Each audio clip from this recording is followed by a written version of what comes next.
ಭಗವಂತ ಇರುತ್ತಾನೆ ನಮ ಸುತ್ತ ಅವತಾರ ನಾನಾ ರೂಪವೋ ಹಣೆ ಬರಹ ತಿದ್ದಿ ಬರೆಯಲು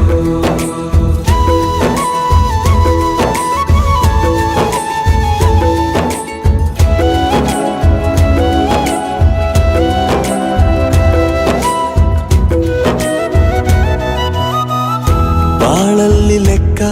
ಎಷ್ಟು ಮುಖ್ಯ ಎಂಬುದ ಬೆರಳಲ್ಲೇ ತೋರಿ ಕಲಿಸಿದ ಗುರುಗಳೇ